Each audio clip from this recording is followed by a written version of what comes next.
एक शाम प्राची टीवी पर सीरियल देख रही होती है। तभी उसकी सास वहाँ आती है। अरे सीरियल में तो ऐसे मग्न है जैसे आज रात का खाना पड़ोसी आकर बनाएंगे। मुझे पता ही नहीं था आपने अपने बेटे की शादी पड़ोस में भी की हुई है। हैं? मतलब?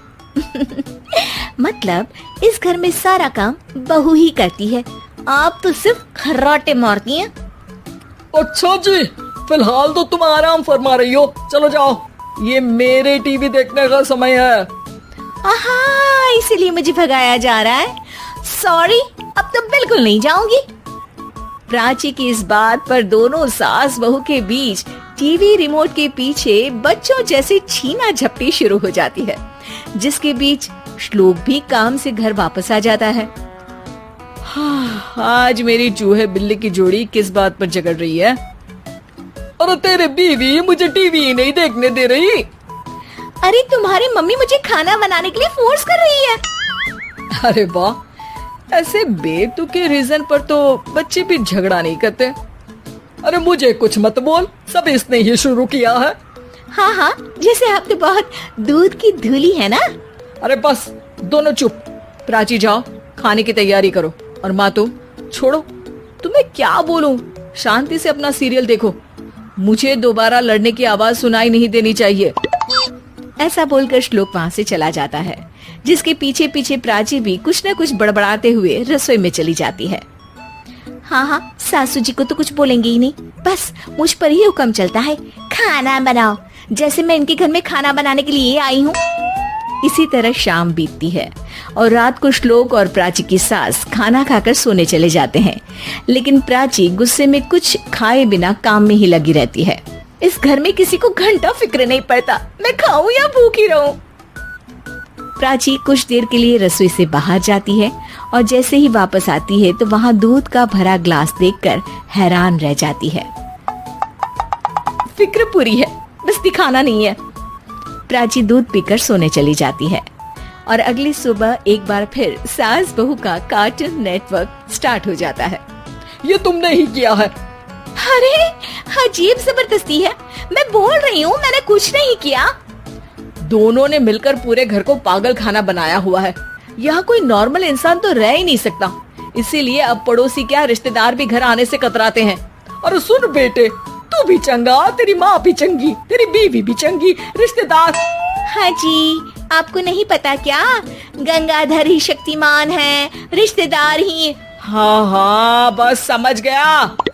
कभी जानवरों जैसे लड़ेंगी तो कभी जुगलबंदी करेंगी। भाई मैं आप दोनों के बीच में नहीं फंसना चाहता। सास बहू की इस मनमौजी जोड़ी से परेशान होकर श्लोक अपना सिर खुजलाता वहाँ से चला जाता है। चलो अब मैं भी कीर्तन में जा रही हूँ। इस पर जैसे ही सास कमरे में अपना पर्स लेने जाती है तो वहाँ नाश्ते की प्लेट रखी देख मुस्कुराने लगती है और नाश्ता करके घर से बाहर निकलते हुए कुछ पैसे टेबल पर रख जाती है, जिसके कुछ देर बाद सिलेंडर वाला घर आता है। ओ मोरी मैया, मैं सिलेंडर के बारे में तो बिल्कुल भूल ही गई थी। घर खर्च के सारे पैसे भी मम्मी के पास है और श्लोक से बोला तो उल्टा 4 बात सुनाएंगे। प्राची ये सोच ही रही होती है कि अचानक उसका चेहरा चमक उठता है और वो घर में आकर इधर उधर देखने लगती है। तभी उसकी नजर टेबल पर रखे पैसों पर पड़ती है, जिन्हें वो सिलेंडर वाले को दे देती है। ये सब श्लोक देख लेता है। अच्छा बेटे, इतना बड़ा घोटाला, सबके सामने मैं तेरी दुश्मन और पीठ पीछे तेरी मेरी यारी। इस पर श्लोक एक प्लान बनाता है और शाम को सब एक साथ बैठे होने पर बोलने लगता है। माँ, तुम दोनों की बहुत लड़ाई होती है, इसलिए मैं सोच रहा हूँ कि प्राची को उसके घर छोड़ाऊं, इससे वो भी खुश रहेगी और तुम भी। अचानक श्लोक की ये बात सुनकर सास बहू शौक से उसकी तरफ देखती हैं। अरे ऐसे कैसे घर छोड़ाओगे, मुझे कहीं नहीं जाना। अरे तुमने बोला नहीं पर मैंने सुन लिया, तुम्हें मम्मी के साथ रहना अच्छा नहीं लगता, मुझे पता है। अरे वो अरे, जब बहू खुद कुछ काम बोले तो वो तुझे सुनता नहीं, और अब जो इसने बोला ही नहीं वो तू समझ गया। जब उसे नहीं जाना तो फिर जबरदस्ती क्यों कर रहा है? अच्छा, फिर आपको मौसी के घर छोड़ाता हूँ। बस अब आप दोनों एक घर में एक छत के नीचे नहीं रह सकती। मैं इस टॉम एंड जेरी की जोड़ी को और नहीं झेल सकता। है? ऐसे कैसे नहीं रह सकते? तुम्हें इतनी दिक्कत है तो तुम्हारा बोरिया बिस्तर पैक कर देती हूँ, लेकिन मम्मी जी कहीं नहीं जाएंगी। बिल्कुल यही सुनना था मुझे।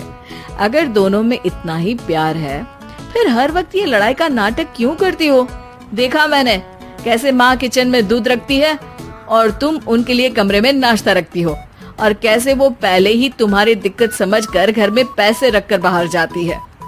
अरे भाई, इतना ड्रामा तो डेली सोप में भी नहीं होता जितना तुम दोनों ने इस घर में फैलाया हुआ है। तू हमें टॉम एंड जेरी बोलता है ना, तो याद कर वो दोनों भी एक दूसरे को बाहर वालों की बुरी नजर से बचाने के लिए हमेशा सबके सामने लड़ते थे, लेकिन अकेले में दिक्कत के समय मदद भी तो करते थे।